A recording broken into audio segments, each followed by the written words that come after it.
Si San Pier Giorgio Frassati ay ipinanganak noong April 6, 1901 sa Turin, Italy. Anak siya ng isang senador at diplomat na si Alfredo Frassati na pagtatag din ng pamayagang La Stampa, at si Adeline Ametis, isang kilalang pintor. Bagamat lumaki sa marangyang buhay, pinili ni Pier Giorgio ang simpleng pamumuhay. Madalas niyang ibigay ang kanyang baon o pera sa mga mahirap kahit na siya mismo ang naglalakad pa uwi o magtiis ng gutom. Sa murang edad, naging aktibo siya sa St. Vincent de Paul Society Catholic Action at ang mga gawaing panglingkod sa simbahan. Araw-araw siya nagsisimba, nagdadasal at tahimik na tumutulong sa mga may sakit, patatanda at mga walang tirahan. Isang araw, habang naglalakad kasama ng mga kaibigan, nadapa si Pier Giorgio at nasugatan. Isa sa kanyang mga kaibigan ang tumungo sa kanya. Biro ng kaibigan, dahil tinulungan kita, dapat ilibre mo kami ng gelato. Ngumiti si Pier Giorgio at sumagot, oo naman, pero may isang kondisyon. Kung sino man sa atin ang una makarating sa langit, tulungan niya ang iba pa na makarating din doon.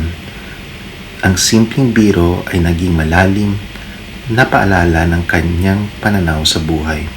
Ang tunay na pakikipagkaibigan ay hindi lang sa kasiyahan, kundi sa pagtutulungan patungo sa kabanalan. Sa kabila ng kanyang kabataan, si Pier Giorgio ay naging huwaran ng pananampalataya. Mahilig siyang umakyat ng bundok at tinawag ang kanyang motto na Verso Iliato, patungo sa taas. Hindi lang sa bundok kundi sa kabanalan. Namatay siya sa edad na 24 noong Hulyo 4, 1924 dahil sa polio na nakuha niya habang naglilingkod sa mahihirap. Sa kanyang libing, libo-libo ang dumalo, isang patunay ng kanyang tahimik ngunit makapangyarihang pagmamahal sa kapwa. Hindi lang alam ng kanyang mga magulang ang lawak ng kanyang paglilingkod hanggang sa araw ng kanyang libing. Noong September 7, 2025, si Pier Giorgio ay opisyal na kinanunisa bilang santo ng simbahang Katoliko kasama si San Carlo Acutis. Tinawag siya ng Santo Papa bilang santo ng kabataan at tunay na kapatid, isang huwaran ng kabanalan sa gitna ng karaniwang buhay. Sa kanyang buhay, ipinakita niya ang pagiging banal ay posible sa pagiging masaya, mapagkumbaba at mapagmalasakit. Kuya Jesus, sa katahimikan ng gabi, lumalapit ako sa iyo, dala ng alaala ng isang kabataang santo, si Pier Giorgio Frassati, anak ng isang senador, may kayamanan at pangalan, pero pinili ang simpleng buhay.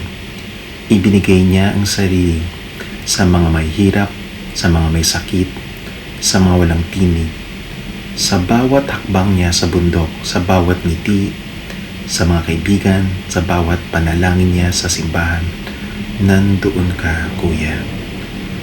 Ang kanyang mga salita ay tumatama sa puso ko. Verso Lato, patungo sa taas, hindi lang sa bundok kundi sa kabanalan, hindi lang sa tagumpay kundi sa langit. Kuya, gusto ko ring umakyat, hindi sa taas ng mundo, kundi sa taas ng puso. Tulungan mo ako mamuhay ng may layunin, may malasakit at may pananampalataya. Gaya ni Pier Giorgio, gusto kong maging kaibigan na hindi lang mapagpatawad kung hindi nagdadala sa langit. Naalala ko ang biro niya, libre mo kami ng gelato. At ang sagot niya, oo, pero kung sino man ang unang makarating sa langit, tulungan ang iba na makarating din. Kuya Jesus, sana ganon din ang puso ko. Kung makarating ako sa iyo, gusto kong hilain ang iba pataas. Kung mahina ako, sana may kaibigan na mag-aakyat din sa akin. At kung ako ang malakas, sana ako ang mag-akay sa iba. San Pier Giorgio, ipanalangin mo po kami. Kuya Jesus, samahan mo po ako patungo sa iyo, patungo sa taas. Verso Lato. Amen.